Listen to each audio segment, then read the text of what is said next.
Ever since this war began in February, the Russian Federation illegally and criminally invaded Ukraine, bombed their cities, killed their civilians. One of the questions that the world has had to deal with athletes representing the Russian Federation, including boxers, and whether to allow them to fight in cities in Europe and the United States. The WBA made a decision to allow, for example, Dmitry Bivol to fight, but not fight under his flag or anthem, which I personally supported. I have no issue with the fighters themselves fighting, provided they're, of course, against the war. And at this point, by the way, I just like to mention, it's no longer enough to say no war. You can't just have a peace now.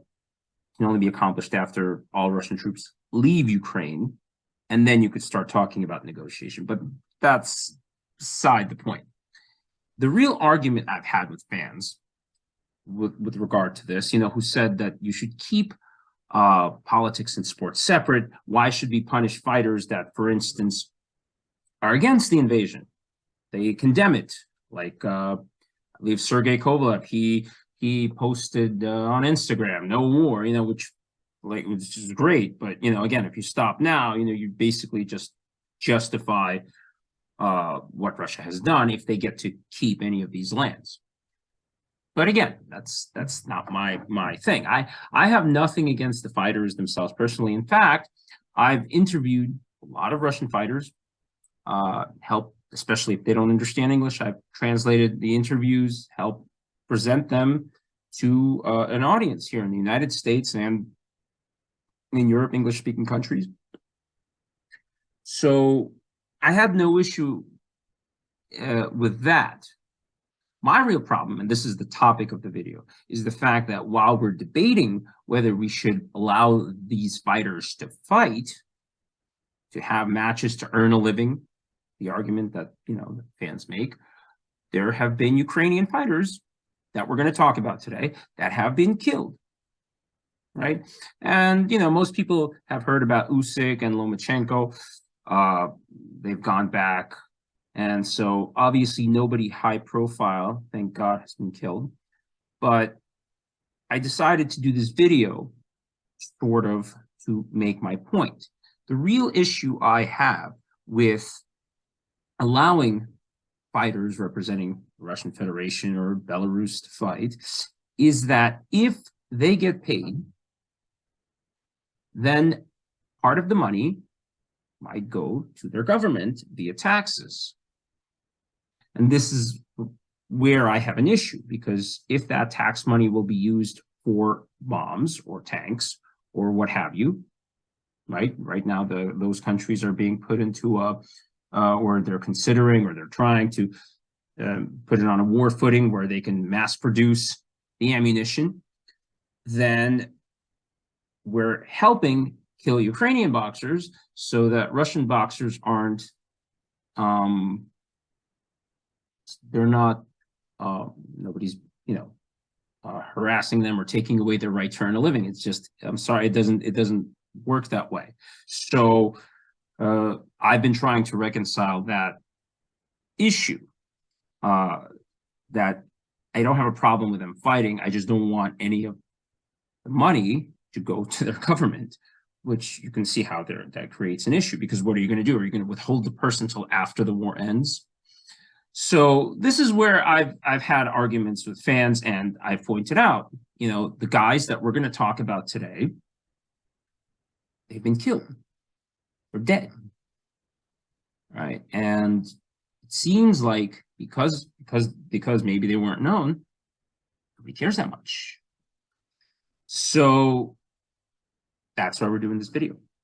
So the first guy that I'd like to talk about was Alexander Dzhunkovsky, and it's actually kind of let me bring up a picture, show everybody what these guys look like.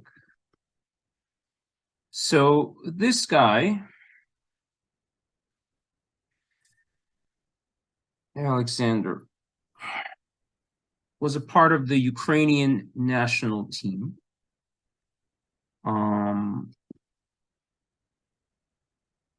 He trained amateur boxers.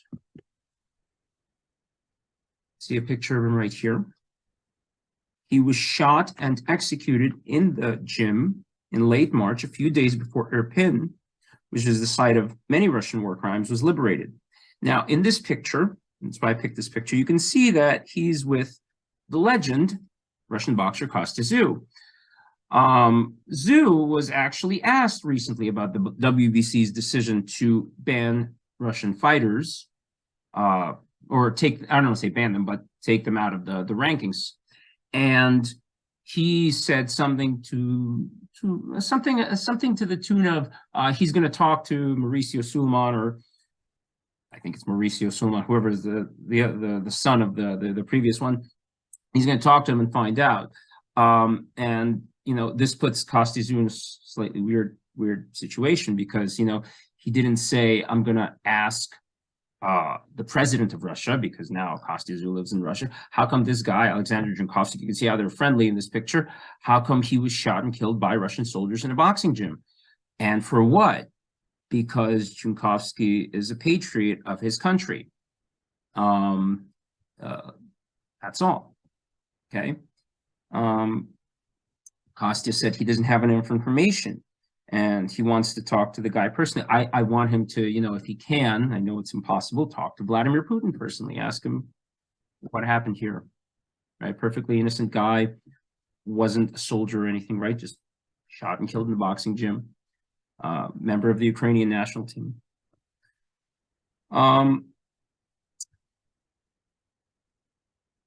Let's go on.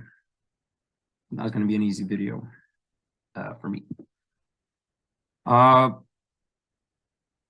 Second guy that was killed,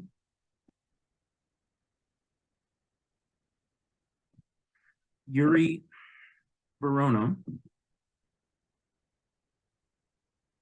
pictured here. Three-time champion of the Chernihiv region. A lot of these guys are amateur fighters or semi-pros. They're not, you know, they're not Loma level elites, which, okay, they're still boxers. Yeah.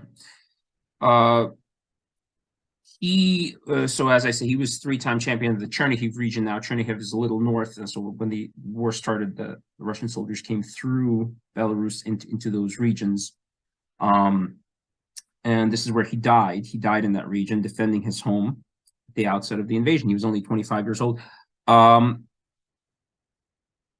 I believe there's a video on Facebook that I saw. He had a quick knockout of a guy from one of his amateur fights. Not sure if I'll be able to bring it up, but definitely do a search. It's on. I saw it on Facebook. Go.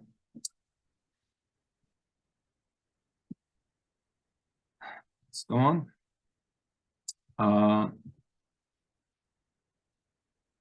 I actually have another picture.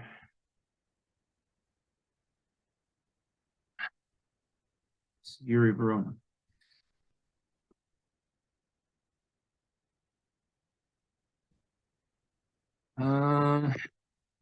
So I'm sorry, I'm trying to get all this. So the next guy, I'm trying to you know, sort of leave emotion out of this, just try to be as objective as possible. A little difficult. So here you have Artyom Mosha. He was a Kiev champion of the capital of Ukraine, Kiev. He died defending the Azov steel factory in Mariupol on May 8th. The fight for more Mariupol during the course of the war was like the Ukrainian Alamo, tied up and delayed overwhelming Russian forces. So I mean, they were basically surrounded, no food, no water, and they kept fighting for weeks and months.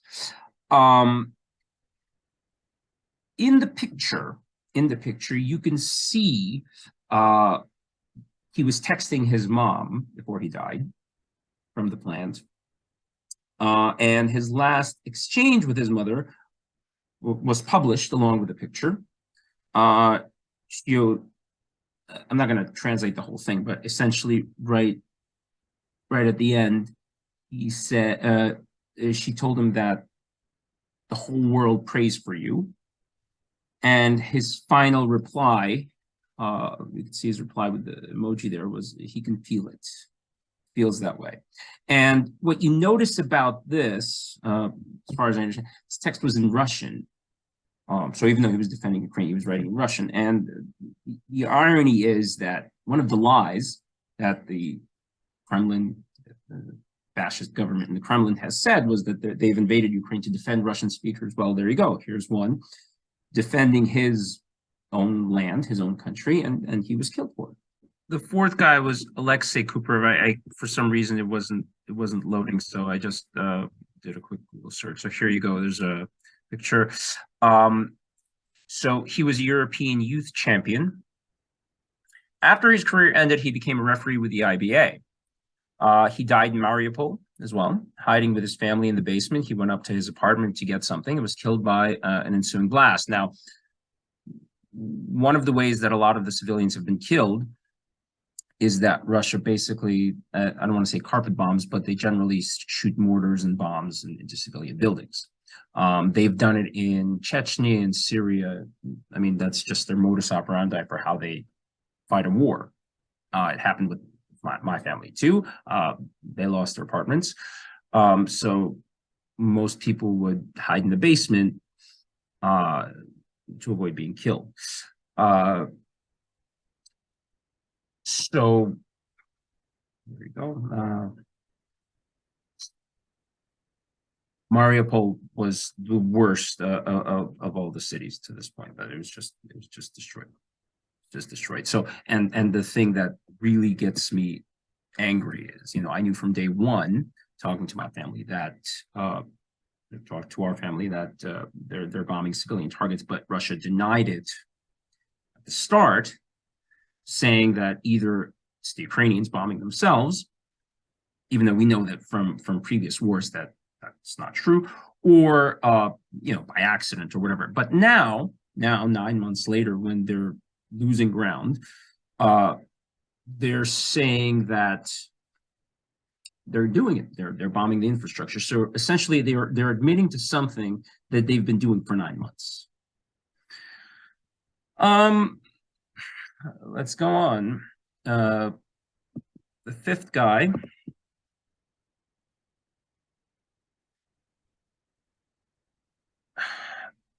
Vladimir Torogoy.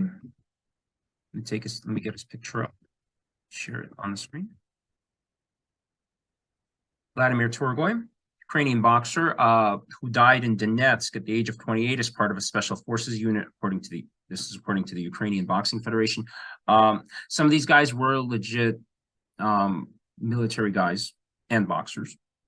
So I guess you could argue, well, they died in the line of duty, which wouldn't be the case if Russia hadn't invaded. So some of them were civilians, like Kupirev. Torogoy was a military guy, 28 years old. For some of them, there's just not enough information available out there. I wish I really tried to do research and give these guys their due, mention any titles they won or anything like that, but nothing. So the next guy,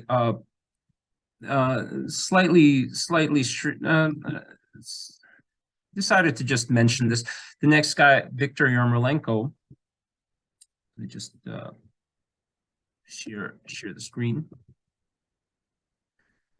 This is him. So apparently, as I did my research, there's a website of all the Ukrainian athletes that have been killed, including the boxers, and he was listed as a boxer, which is why I did some research. But he was a karate champion, apparently, of Kiev. I don't know if he did both, karate and boxing, but that was what I could find. It was noted as in some sources that he was a boxer, but apparently he's a karate champion in Kiev. He died in the Luhansk region, survived by his wife and 2 kids.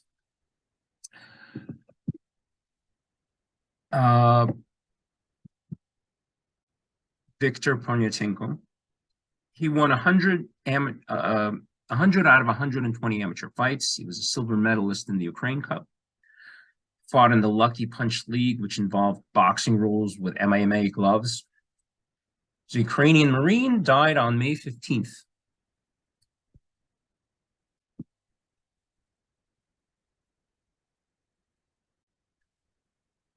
Next guy was Yaroslav Rudych.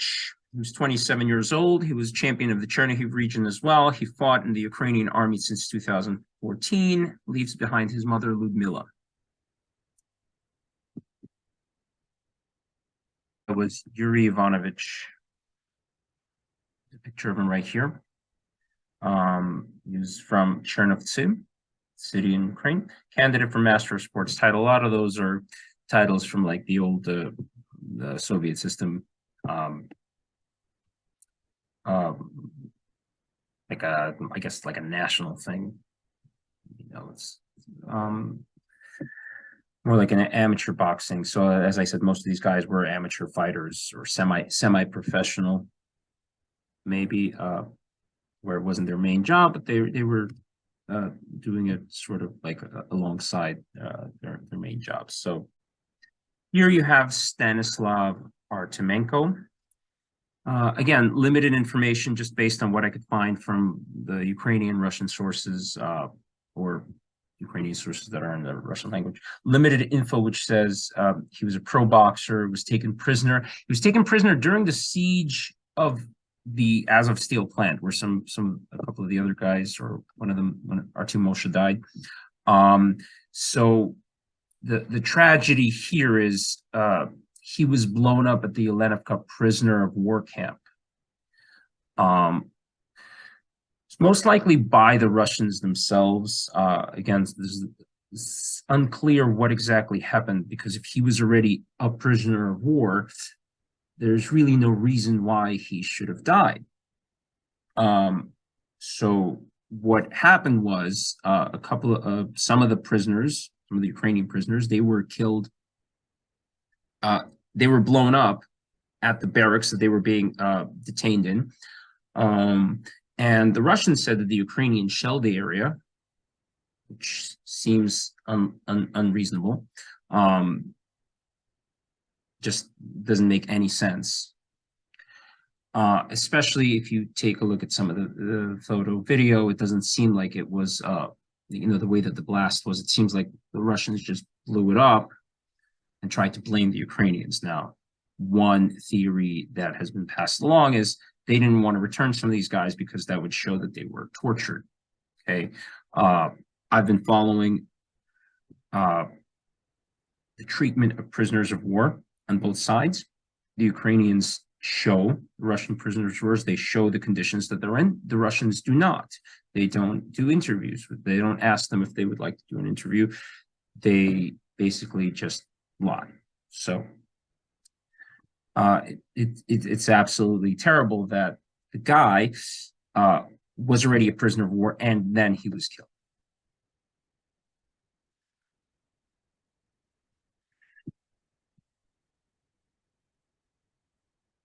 Oleg Prudky, a lot of sources in American Western media, they reported about his deaths. Maybe I would say this is probably the most well-known and most reported guy. His amateur record is on BoxRec. He was a two-time champion of Ukraine. He leaves behind two kids. I decided not to show this, but there's a picture of his daughter kissing his the gravestone. Which to me it's hard as a parent myself. It's a heartbreaking picture to see. Again, see his record, see the guys he fought, who he beat, who he lost to. It's on BoxRec. Just Google his name, Oleg Prudky. I think just one more guy.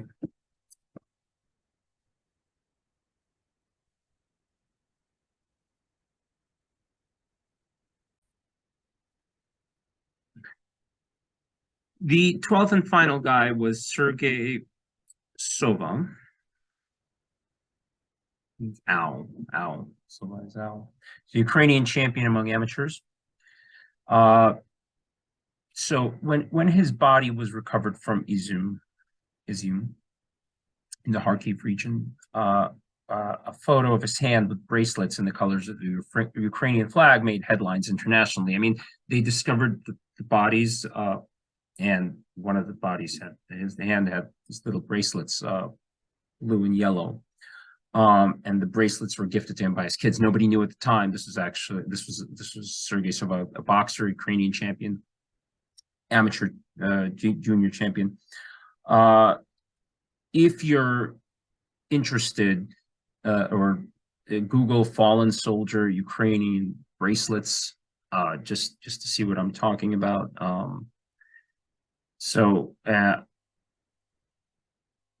Some 12 guys right there who before February 24th lived normal lives. Were boxers. They were, we're fans of the sport. None of this would have happened. Maybe we would have seen them on ESPN one day. Not saying they would be like a legend, or maybe they they'd have a fight. Maybe they'd win. Maybe they'd lose. Whatever. Maybe we'd never see them. That's not the point. But there's a reason why the WBC and the WBA, and I'm glad, I don't always agree with the ABC organizations that are making these decisions. And for the people that are saying, well, what if the boxer themselves are against the war and so on, and they can't really say anything because Russia's an authoritarian state, which it is, should be really punished them. Well, I'm going to end it with this. A lot of the guys that I have interviewed, like Nikolai Valuev, Alexander Povetkin, Sultan Ibragimov, they're all for this. They've been supporters from day one. Needless to say, I don't care for them anymore. Put it that way. According to Valuev himself, I have some quotes here. The situation changes with each minute. The fascization, meaning that Ukraine is becoming a fascist state, it's actually the opposite.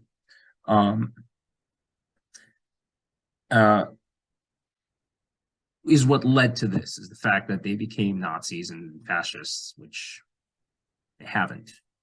It's total lie. It's total lie, especially considering that, if you go to Russia right now, you'll find the neo-Nazis there. They're everywhere. So just using that as an excuse, to invade a country, it's ridiculous. There's bad people everywhere. You don't go and invade a country because of it. But I understand that they have to BS their way through. And Valuev is a politician over there now, so he has to toe the government line, I guess, which is no excuse. He says that it's the United States is responsible. It's not American bombs dropped that destroyed my family's apartments. So,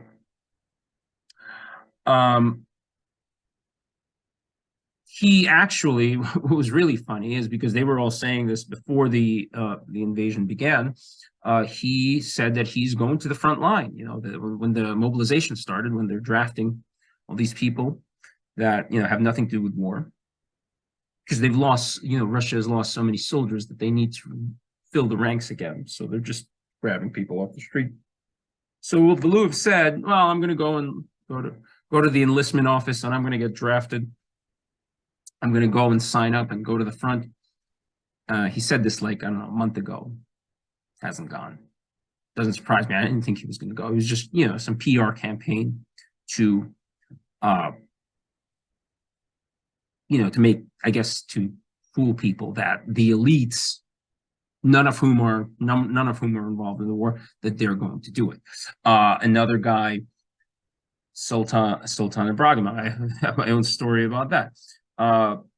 He says that Ukraine pushed Russia to take the serious step.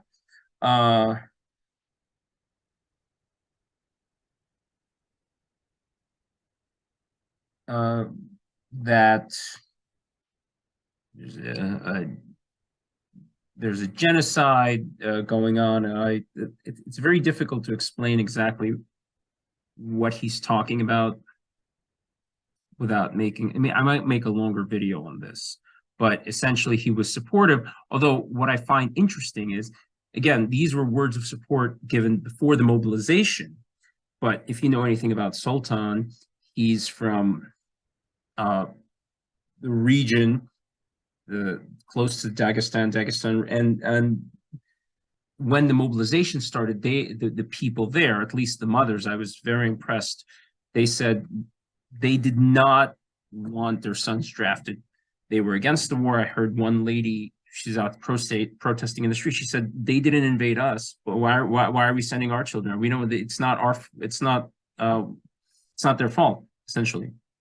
So I think that with regard to Sultan, he's been laying low because he could see that people in his region are against the war, and good for them. I hope it's sad that more people in Russia aren't standing up like they are. And of course, Alexander Povetkin, who is a really weird case because it seems like he's praising Usyk. He's like, oh, Usyk is, he's a real like Slavic warrior, but he's saying we're standing up for the truth and so on. And I mean, so you see the point I'm trying to make is that all these guys are basically in support of this, and their support is why, over the course of the 9 months, the 12 guys I just mentioned were killed, along with many other athletes, and I mean, even just ordinary civilians. So I hope you understand why I'm not as supportive of the of just letting these fighters from those countries just fight and potentially earn money that they're going to pay in taxes to their government, which will then be used to kill more innocent people.